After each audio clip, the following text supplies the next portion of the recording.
J'ouvre le second débat de ce sens public consacré à la menace terroriste en France. 10 ans après les attentats contre Charlie Hebdo, est-elle toujours aussi forte? Pourquoi la France est-elle particulièrement visée? Quel rôle jouent les réseaux sociaux, notamment TikTok, dans l'apologie du terrorisme? Avant d'en débattre, les images marquantes de cette journée, cet hommage rendu aux victimes de janvier 2015. Elles sont commentées par Cécile Sixou. La mémoire des victimes de l'attentat terroriste contre la liberté d'expression. 10 ans après, devant les locaux de Charlie, le recueillement est silencieux. François Hollande, François Bayrou, Anne Hidalgo et Emmanuel Macron étaient côte à côte pour rendre hommage aux 12 victimes des attentats de Charlie.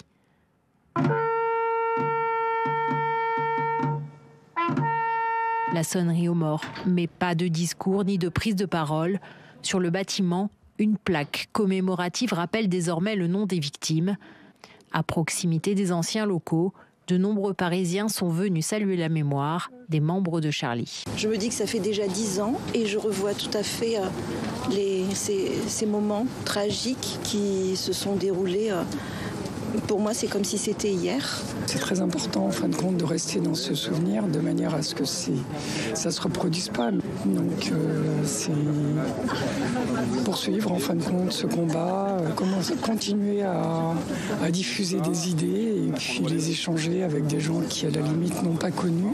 À quelques centaines de mètres, boulevard Richard Lenoir, Emmanuel Macron et Anne Hidalgo ont déposé une gerbe à l'endroit même où le policier Ahmed Merabet a été tué par les frères Kouachi. Mémoire du lieutenant de police Ahmed Merabet, assassiné en ce lieu le 7 janvier 2015.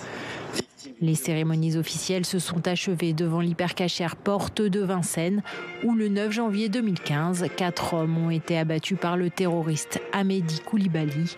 Demain, une cérémonie est organisée à Montrouge en hommage à la policière Clarissa Jean-Philippe, également tuée par Amédi Koulibaly. Quel est l'état de la menace terroriste? On en débat tout de suite avec Marc Ecker. Bonsoir, bienvenue. Vous êtes directeur adjoint de l'Institut français des relations internationales, rédacteur en chef de la revue Politique étrangère. Myriam Benrad, bonsoir. Bonsoir. Bienvenue, professeur en relations internationales à l'Université internationale Schiller. Et vous publiez Mécanique des conflits, cycle de violence et résolution. C'est aux éditions Le Cavalier Bleu. Driss Ait Youssef, bonsoir. Vous êtes docteur en droit public, spécialiste des questions de sécurité. Et Sophie Dravinel, évidemment, éditorialiste politique, est restée à mes côtés. On va commencer peut-être par l'actualité de ces derniers jours, dernières semaines, ces attentats en Allemagne sur le marché de Noël, attentats à la Nouvelle-Orléans, Marc Ecker. Qu'est-ce que ça nous dit de la menace djihadiste? Elle est là, elle demeure, elle est protéiforme? La menace djihadiste n'a jamais disparu en réalité. Elle a un peu quitté les plateaux de télévision pendant quelques mois, quelques années, ce qui indique une fluctuation de cette menace-là. Il y a eu effectivement un reflux, en particulier quand Daesh a perdu son sanctuaire territorial en zone syro-irakienne, mais elle n'avait pas disparu pendant tout ce temps-là. Elle était simplement en train de se reconfigurer. Et en réalité, en France, on a bien mesuré cette présence de la mouvance djihadiste et de la menace djihadiste, puisqu'il y a eu très régulièrement des attentats déjoués et puis occasionnellement, malheureusement, des attentats entre guillemets réussis. Ouais. Myriam Benrad, qu'est-ce qui reste justement de cette internationale djihadiste qui sévissait il y a 10 ans? On commémore les 10 ans des attentats de Charlie Hebdo, les policiers tués à Paris, à Montrouge, et puis l'hypercachère de la Porte de Vincennes. Je suis assez d'accord avec ce qui vient d'être dit. Ce qui reste, c'est surtout l'idéologie, le système de pensée articulé par ces mouvements, pas seulement par l'État islamique, par la mouvance djihadiste globale qui partage un certain nombre de piliers en matière d'idéologie et d'exhortation à la violence. Ce qui a changé, en effet, c'est le contexte géopolitique au Moyen-Orient, avec cette violence qui s'est exportée vers nous à l'époque, parce qu'on était en pleine guerre civile syrienne, dans déjà des niveaux très, très élevés de violence. D'ailleurs, je voudrais quand même dire une chose peut-être sur justement l'état de la menace. On l'a échappé belle d'une certaine manière, parce qu'il faut quand même dire que quand les hostilités ont repris au Proche-Orient, quand la guerre a été lancée à Gaza, il y avait quand même des craintes très importantes en France que les réverbérations de la relance du conflit israélo-palestinien engendre ce type d'attaque. Et parce que, vous l'avez dit tout de même, on commémore une attaque contre l'hypercachère dans un contexte quand même aujourd'hui de montée de l'antisémitisme en France, dans un contexte où la question de Palestine est revenue à l'avant-plan. Donc on est tout de même assez fragile. On l'a échappé belle, mais on est fragile. Dans le même temps, il est vrai qu'on n'a pas vu d'opération de grande ampleur comme ça a été le cas en 2015. Et on verra dans un instant les chiffres du ministère de l'Intérieur sur les attentats déjoués, chiffre qui est très intéressant, mais sur une vision encore un peu globale dans ce premier chapitre, Driss Ait Youssef, ça vient de quel pays aujourd'hui? Il n'y a plus peut-être de grandes internationales djihadistes aussi puissantes qu'il y a 10 ans, mais il y a quand même des zones dans lesquelles ces mouvements peuvent progresser, proliférer, lesquelles? Oui, alors paradoxalement, on serait tenté de dire que parce qu'on a moins d'attentats, ou en tout cas des attentats moins sanglants depuis 2015, que la situation s'est à peu près apaisée, mais au contraire, c'est-à-dire que si on prend une photographie 2015 et qu'on superpose aujourd'hui à 2025, la situation est bien plus dramatique. L'Afghanistan aujourd'hui est retombé dans les mains des talibans qui nous ont promis une forme de liberté de la femme, et on est sur un retour qui est en arrière. On prend sur la zone Syrie-Irak, on voit effectivement, même s'il faut être très prudent sur la Syrie, mais on voit que Bachar el-Assad a été chassé du pouvoir et qu'on a aujourd'hui à la fois des organisations terroristes et puis un individu qui est là, qui essaie de montrer un peu bonne figure, mais on sent que ça va pas mieux qu'avant. Hein. Et puis ensuite, il y a la bande sahélo-saharienne où on a une montée en puissance des organisations terroristes et qui déstabilise complètement toute une région, mais sans parler du Yémen où ça va pas mieux au Yémen que c'était le cas il y a quelques années. Donc on voit bien que dans ces 4 zones-là, on voit bien qu'il y a une résurgence avec une organisation qui s'est considérablement renforcée. Et donc ces chiffres, selon le ministère de l'Intérieur, 9 attentats terroristes déjoués en France en 2024, et c'est un chiffre important. Si on regarde les années précédentes, c'était 6 en 2023, 3 en 2022, 4 en 2021, je vous laisse les voir, 7 en 2018. Comment vous analysez ces chiffres, Marc Hecker? Alors déjà 2024, c'est quand même une année un peu particulière pour la France puisque c'était les Jeux Olympiques et on sait qu'une partie de ces 9 est liée aux Jeux Olympiques. Ce n'est pas une majorité, ceci étant, c'est 3 sur 9 qui sont directement liés aux Jeux Olympiques. Mais par ailleurs, ça montre effectivement qu'on avait eu une décrue, parce que si on regarde les chiffres sur le temps long, quand même 2015, 2016, 2017, on était sur des niveaux plus élevés. On a eu une décrue par la suite, et puis là, c'est en train de remonter. C'est-à-dire qu'on a un peu cette marée qui remonte lentement, avec une menace qui, encore une fois, n'avait pas disparu. Et ça, les services de renseignement sont parfaitement au courant de cette réalité de la menace. Jeux Olympiques, j'entends, mais il y a aussi ce que disait Myriam Benard tout à l'heure. Le contexte Israël-Gaza peut jouer aussi, non? Peut jouer aussi, a joué aussi. Il y a eu, après le 7 octobre, en ligne, notamment dans les mouvances sympathisantes, une vraie ébullition, avec les sympathisants qui voyaient à nouveau des signes prophétiques de la fin des temps, etc., qui voulaient en être. Mais ce qu'a dit aussi Myriam Benrad, justement, c'est que concrètement, il n'y a pas eu non plus une multiplication des passages à l'acte en lien avec le conflit israélo-palestinien en France. Je rappelle que dans la foulée du 7 octobre, il y a eu 2 attentats en France qui ont réussi. Il y a eu l'assassinat de Dominique Bernard à Arras, mais ce n'était pas lié directement au conflit israélo-palestinien. S'il fallait faire un parallèle, ce serait plutôt avec l'assassinat de Samuel Paty. Et puis le deuxième attentat qu'il y a eu dans la foulée, c'était l'attentat de Bir Hakeim le 2 décembre 2023.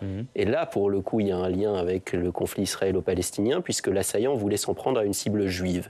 Mais il n'a pas trouvé de cible, et donc il s'est attaqué à un touriste à la place. Driss, oui, et puis on a aussi, depuis maintenant 2018, environ, je crois, 500 détenus condamnés pour des faits de terrorisme qui sont progressivement libérés. Il y en a eu, je crois, 80 en 2024, on en aura, je crois, 60 en 2025. Donc, comment ils sont surveillés ? Et ils sont surveillés par la Direction générale de la sécurité intérieure, qui a ses dispositifs, qui a aujourd'hui des moyens considérables sous la supervision du parquet national antiterroriste. Vous avez 5000 individus qui sont aujourd'hui, qui font l'objet d'un suivi entre 4300 et 5000 qui font l'objet d'un suivi très particulier des services de renseignement, que ce soit le renseignement territorial ou la DGSI. Donc vous avez aujourd'hui de plus en plus d'individus. Donc d'ailleurs, on le voit bien, on a eu entre 2022 et l'année dernière des jugements sur effectivement à la fois les complices ou des personnes qui auraient participé à la dynamique terroriste concernant l'assassinat de Samuel Paty.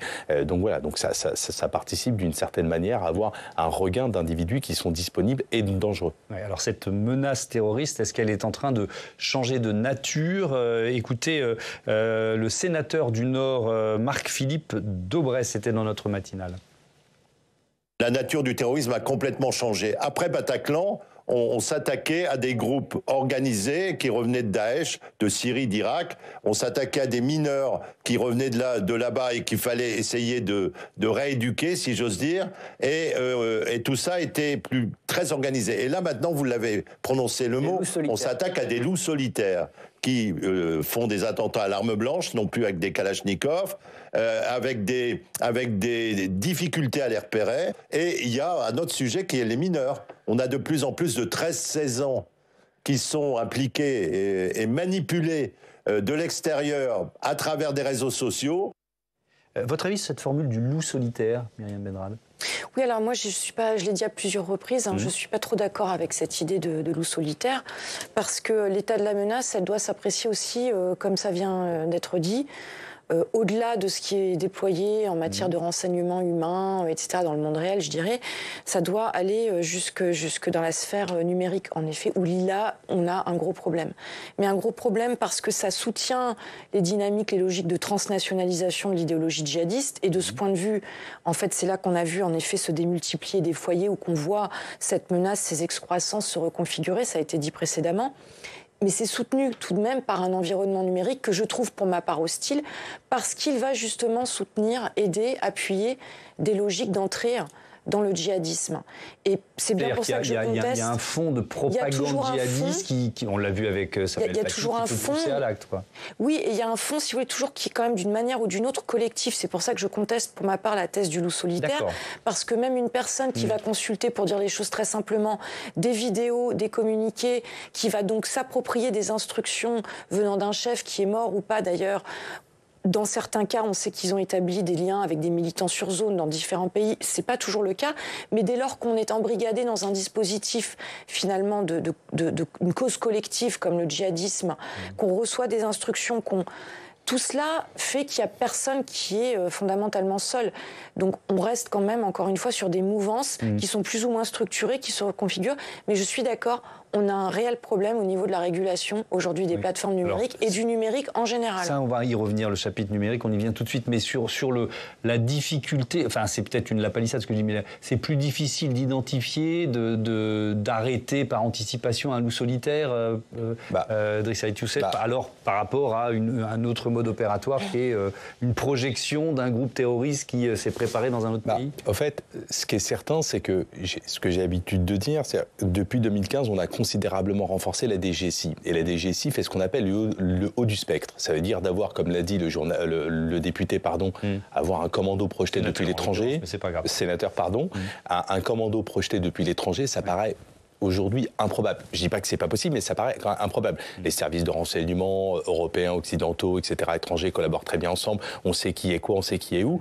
En revanche, la DGSI n'est pas capée, n'est pas organisée pour faire ce qu'on appelle le bas du spectre. C'est peut-être le renseignement territorial, mais qui n'a pas d'énormes moyens. Donc d'aller capter un individu qui est en train de se radicaliser tout seul dans sa chambre, ça paraît extrêmement compliqué. On arrive à avoir 4-5 individus qui échangent sur une chaîne cryptée, leur Telegram signal, permettent de l'intégrer par des dispositifs et de comprendre. Mais un individu qui est seul, c'est-à-dire que le dispositif de détection est très compliqué à faire. Vous allez trop vite là. Vous nous dites que s'il y a 3-4 personnes qui s'auto-alimentent sur Telegram, ils vont pouvoir être détectés plus facilement. Il y a des moyens de le faire. Il y a des dispositifs qui permettent de le faire, oui, bien sûr. Alors, on va se concentrer sur cette question des réseaux sociaux, puisque le ministre de l'Intérieur vient de faire arrêter, vous le savez, 3 influenceurs algériens pour apologie du terrorisme. Il en parlait ce matin chez nos confrères de RTL.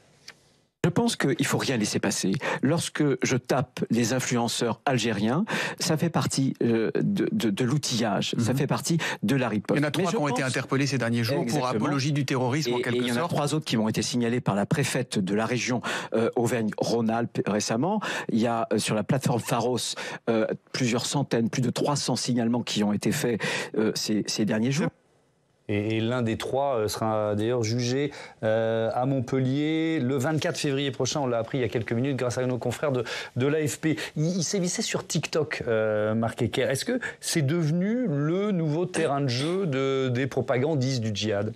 La transition était un peu rapide, je crois, entre Charlie Hebdo, le djihadisme, et puis cette affaire-là qui a l'air encore pour le moment très mystérieuse, ça sera sans doute éclairci dans les prochains jours, les prochaines semaines, mais qui en tout cas n'a pas l'air de relever du djihadisme et qui a l'air d'être plus lié à un État qui est l'Algérie en l'occurrence. Quand on dit apologie du terrorisme, vous pensez que les termes sont un peu non, après l'apologie du terrorisme, l'apologie du terrorisme, c'est défini dans la loi. D'ailleurs, c'est une loi du 13 novembre 2014 qui a renforcé les peines sur l'apologie du terrorisme. On encourt maintenant jusqu'à 7 ans de prison quand l'apologie du terrorisme est en ligne, parce qu'il y a une aggravation quand c'est en ligne, parce que justement on a un écho particulier, un écho supérieur.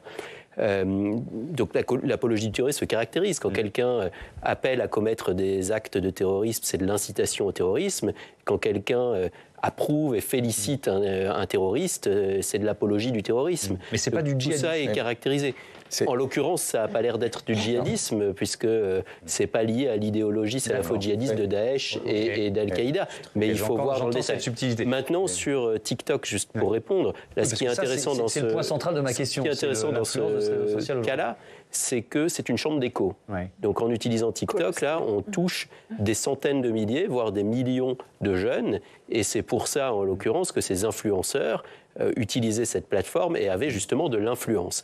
Mais ce n'est pas forcément, en tout cas, les réseaux de prédilection de mouvances comme Daesh ou Al-Qaïda qui cherchent par exemple à diffuser des manuels pour passer à l'acte, ce genre de choses. Ça peut être fait entre autres sur des plateformes grand public, mais aussi de plus en plus sur des applications chiffrées ou sur des coins plus discrets d'Internet.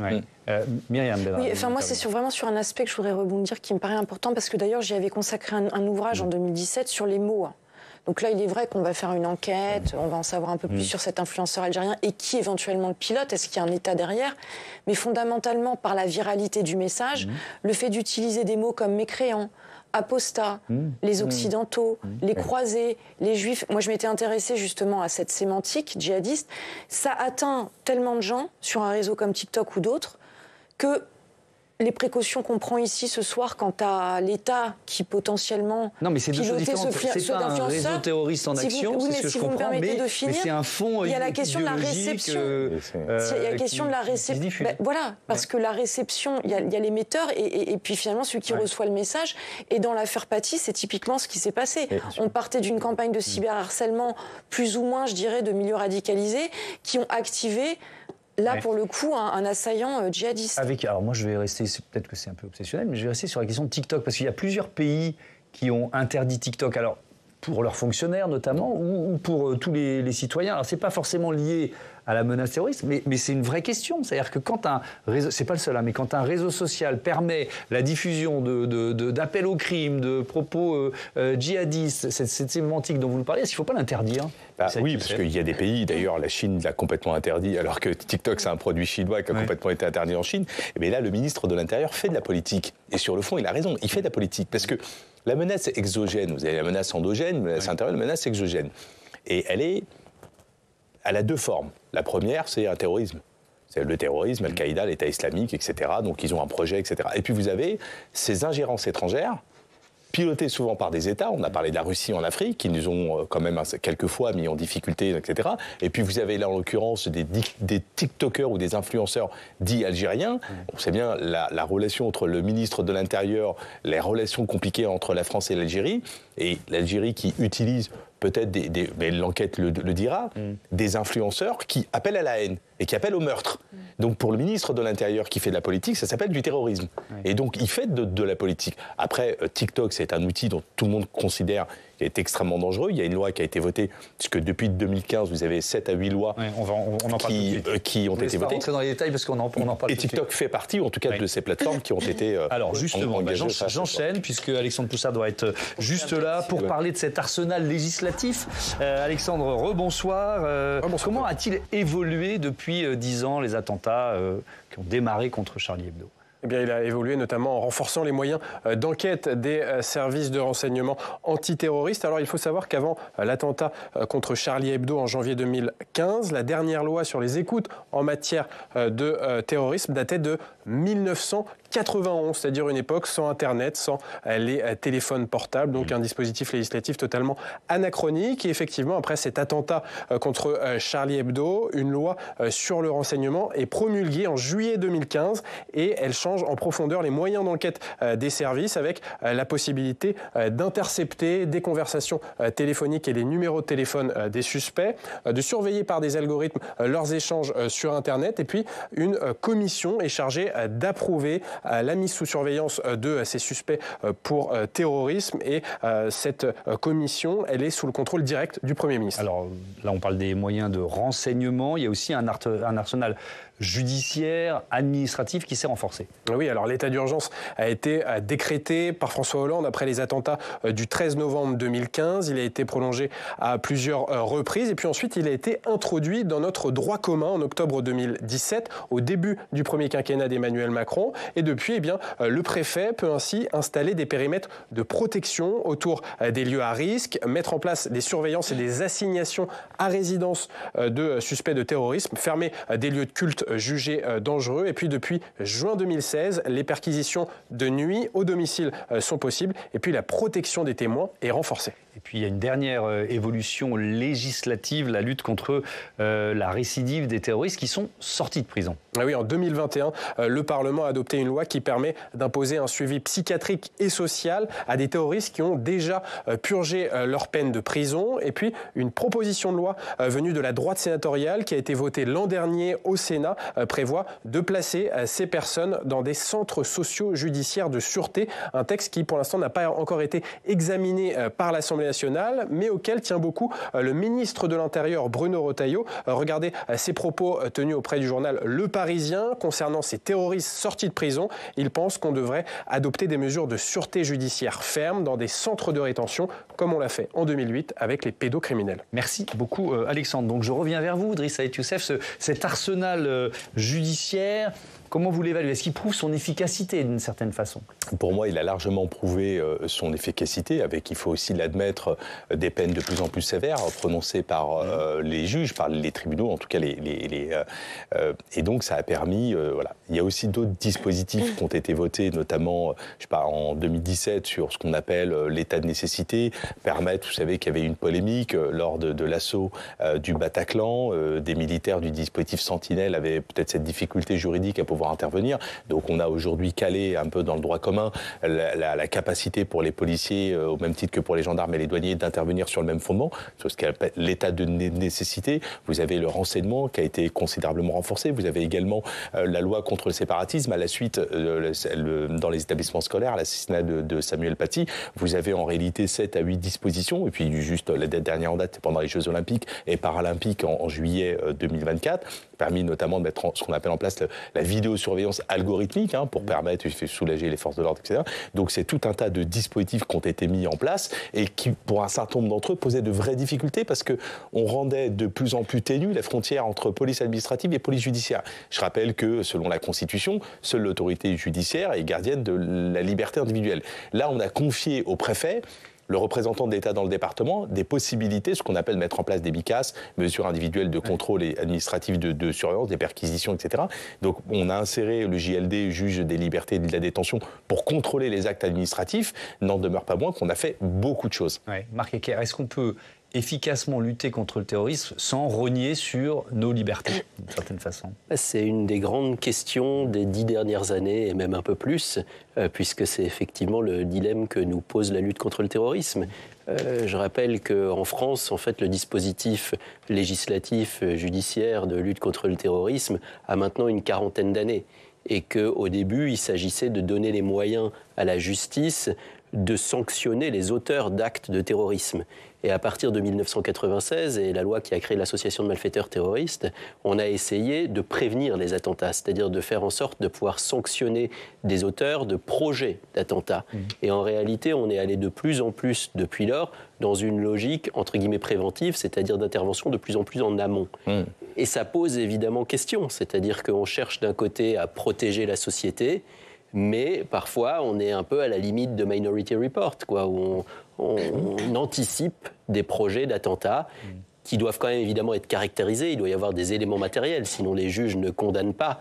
Mais c'est vrai que quand on voit le contentieux maintenant depuis plus de 10 ans, on voit que parfois les éléments matériels peuvent être assez ténus. Est-ce qu'on en revient, Myriam Benrad, à la question des réseaux sociaux, de cet environnement particulier? Parce que la limite de ces dispositifs, c'est quand même... Enfin, comment je peux dire ça? Nous, on est un média traditionnel, à l'ancienne. Si j'ai quelqu'un sur ce plateau qui prononce des propos diffamatoires, qui fait un appel au terrorisme, etc., je vais être juridiquement responsable des propos tenus par mon invité. C'est pas le cas sur les réseaux sociaux. Ils se considèrent comme des tuyaux. Myriam Benrad, c'est quand même une faiblesse de nos démocraties aujourd'hui, notamment dans la lutte contre le terrorisme. Enfin, déjà, ce qui a été dit, ce qui est très important, c'est qu'il y a eu une révolution numérique. Alors certains d'ailleurs disent qu'elle est finie. Je ne vais pas partir sur les débats technologiques, mais il y a eu une rupture technologique, la massification, ce qu'on a appelé la démocratisation de l'Internet, et puis à un moment donné, au milieu des années 2000, les réseaux sociaux apparaissent. Il y avait des blogs, des forums, donc ça commençait déjà à être interactif. Et puis, bien sûr, les réseaux sociaux, on n'est même plus dans l'interactif, on est dans une espèce d'anarchie informationnelle, d'échange. X, l'ancien Twitter aujourd'hui, c'est quand même un... Moi, j'y suis plus, j'ai décidé de partir, mais c'est quand même... pour beaucoup, un flot de haine, de diffamation. Ce que ça a permis, parce que souvenez-vous, quand on a eu les premières vidéos de djihadistes subversives sur YouTube, on voyait déjà la plateforme YouTube au début des années 2000 être détournée par des mouvements terroristes. Mais ce qui s'est passé concrètement, c'est que ces réseaux sociaux, pour en revenir au discours djihadiste et à cette performativité des mots, parce que les mots ont un sens, les mots ont des conséquences, cette sémantique, ce discours qui était inaccessible au plus grand nombre dans les années 90. Pour avoir accès aux écrits du GIA, il fallait aller dans certaines librairies à Paris. Il fallait fréquencer certains cercles. Le GIA, on rappelle, c'était le mouvement... Pardon, c'était les groupes islamiques armés. Qui sévissaient en Algérie. Il fallait lire l'arabe. Il fallait avoir accès au communiqué d'Ansar, qui était le groupe qui publiait, depuis Londres d'ailleurs. Mais il fallait tout de même déjà être inséré dans un certain milieu. Aujourd'hui, vous vous connectez, si vous cherchez en 2 minutes, vous avez accès aux vidéos. N'importe quel internaute a accès aux messages, etc. C'est bien pour ça que c'est complètement fou ce qui se passe. Et qu'on est, pour en revenir à la question de l'anachronisme, oui, on est monté en puissance, mais tant que nous ne reprendrons pas le dessus sur des plateformes qui, comme vous l'avez dit, échappent à la loi, en fait. Les serveurs sont aux États-Unis. Elon Musk refuse d'être régulé par l'Europe. Elon Musk a quand même insulté un commissaire européen publiquement, ça veut dire ce que ça veut dire. Donc on est complètement loin du compte. Enfin après moi je pense qu'il faut aller beaucoup plus en avant. Je me souviens d'un débat dans une autre émission que j'animais juste après les attentats contre Charlie Hebdo avec un représentant d'un réseau social de l'époque basé en France. Et je lui disais, mais c'est dingue, les contenus de propagande djihadiste remontent plus vite sur votre plateforme que les messages de prévention publiés par le gouvernement. Enfin bon, c'est le modèle économique de ces plateformes qui fonctionne à la haine. Et là, on est totalement démunis. Tout notre arsenal législatif n'y peut pas grand-chose. Alors, il y a eu, juste après 2015, il y a eu une vidéo, on se souvient de l'assassinat, je dis assassinat parce que c'était l'assassinat à bout portant du policier Ahmed Berabet, par effectivement l'un des frères Kouachi à bout portant. La vidéo avait quand même circulé pendant un moment sur les réseaux sociaux avant que le ministre de l'Intérieur, Bernard Cazeneuve, intervienne de manière assez ferme. Il a convoqué effectivement les éditeurs, les plateformes, réseaux sociaux. Donc il y a une loi qui a été votée qui les enjoint d'abord à ouvrir un bureau à Paris, c'était important, et puis de les enjoindre au bout d'1 heure à supprimer les contenus, mais à la condition d'être saisis.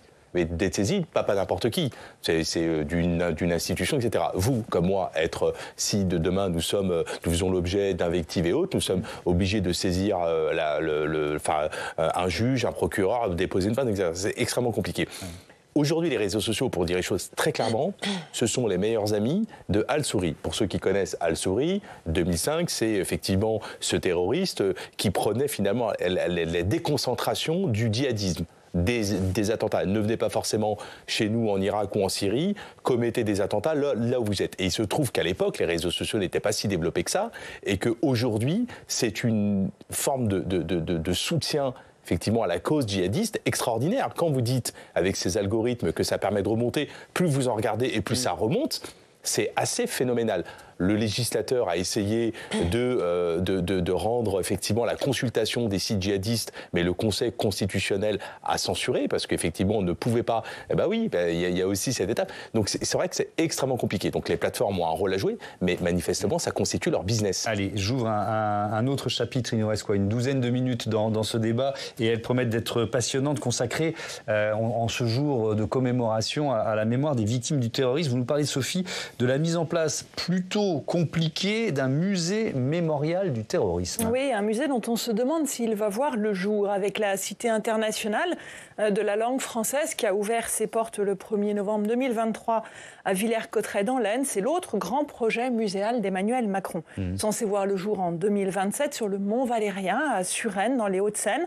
Il repose sur un vrai besoin identifié, mémoriel, muséal justement et pédagogique. Tissé de bonne volonté, il n'est pourtant pas né sous de bonnes augures parce qu'on peut évoquer la frilosité de certains ministères, financière pour certains, sécuritaire pour le ministère de l'Intérieur. On parle de polémique aussi en 2022 lors d'une première exposition organisée dans les écoles avec un choix controversé de ne pas afficher des caricatures de Mahomet. On parle aussi d'un manque de concertation avec des acteurs politiques locaux ou encore de rupture de vue et de fond avec certains au moins de l'équipe du journal Charlie. Oui. Une ambiance qui était devenue plutôt glaciale autour du projet. Oui, avec début décembre, le gouvernement qui décide d'y mettre fin. Alors absolument, avec en cause officiellement le coût du budget qui est effectivement important en période de disette budgétaire, donc 95 millions d'euros, même s'ils sont répartis sur plusieurs ministères et dans 8 ans. Les responsables Henri Rousseau et Elisabeth Pelcet de cette préfiguration du musée ont dénoncé alors une décision prise unilatéralement sans aucune concertation ni aucune consultation, jusqu'à l'annonce surprise ce mardi 7 janvier de l'ancien procureur François Molin chez nos confrères de France Info. On l'écoute.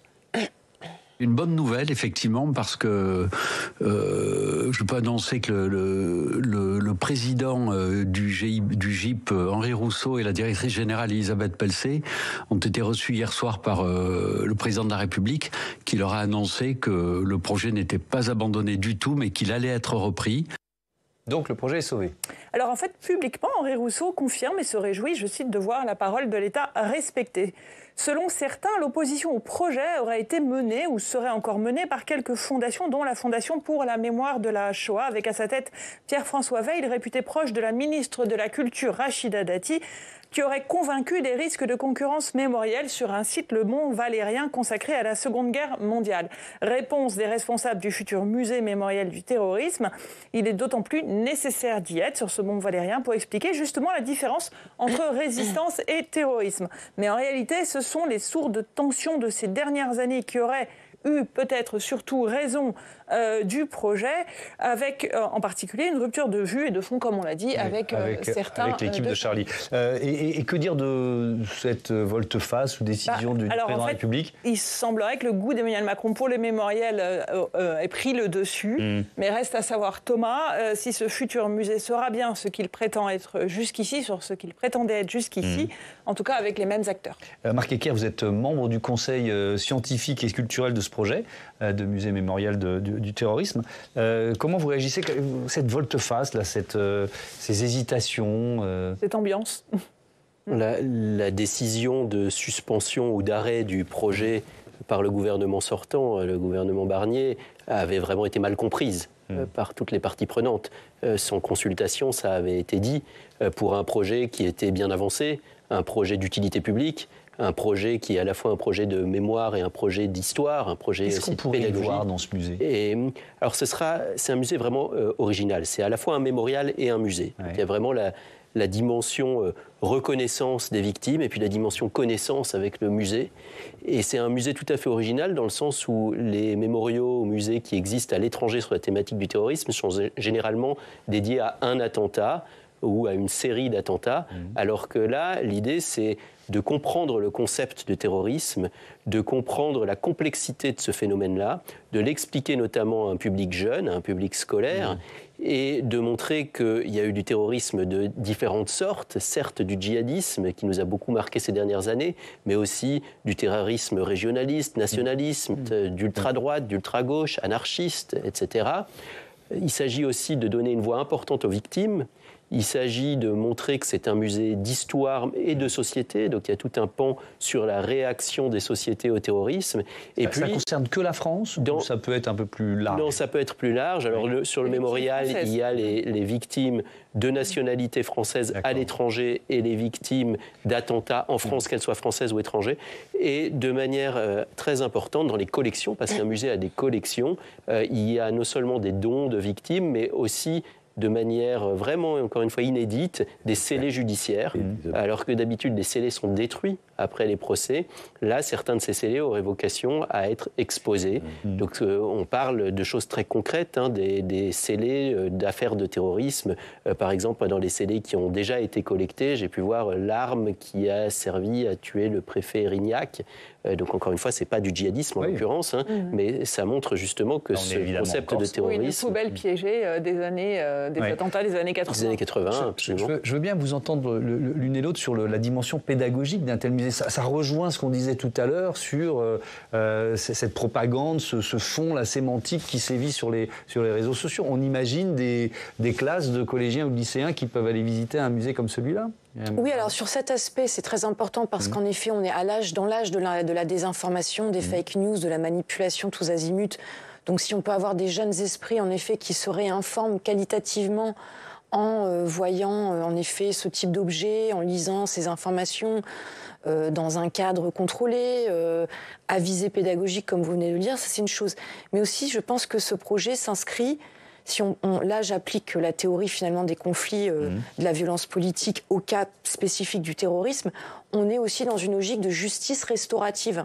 On ne parle pas beaucoup de la justice restaurative, mais on a eu un certain nombre de procès qui allaient dans ce sens, puisqu'ils plaçaient quand même au centre les victimes. La justice restaurative, elle répare la victime en la plaçant au centre, à l'opposé de la justice, je dirais, plus traditionnelle. Et donc le musée, c'est finalement aussi en termes de, comme vous l'avez dit, de pédagogie, de transmission d'un savoir, de reconnaissance des victimes, c'est un pas essentiel. Et je ne comprends pas non plus d'ailleurs pourquoi je n'ai pas suivi de près ce projet, mais je ne comprends pas la suspension de ce qui me paraît être très important au niveau sociétal. On va retenir le fait que a priori, ça repart. Allez, il nous reste quelques minutes. Je voudrais quand même qu'on se projette un petit peu dans les prochains mois. Cette menace terroriste, vous nous l'avez dit, elle n'a jamais vraiment disparu. Et surtout, ce que nous dit l'ancien procureur de Paris, François Molin, c'est que ça ne s'arrêtera jamais, malheureusement.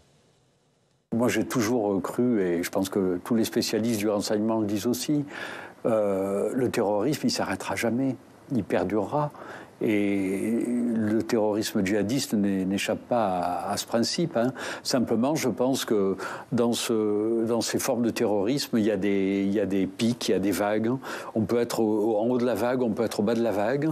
On a peut-être été plus au bas de la vague ces dernières années, mais je pense que le danger est toujours là. Il faut faire extrêmement attention face au risque de répétition de ces attentats. Et encore une fois, ce qui s'est passé à la Nouvelle-Orléans cette nuit est un bon exemple.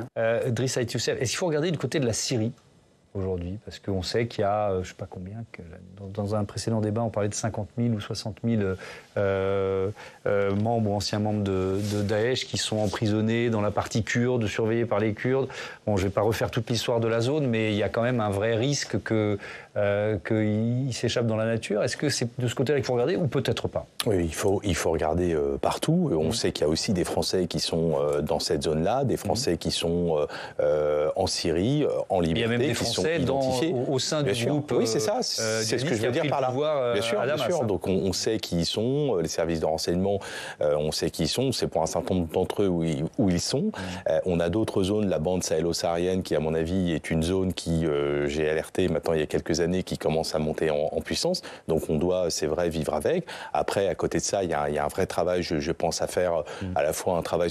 Je pense qu'on a cette résilience, pour dire les choses peut-être différemment.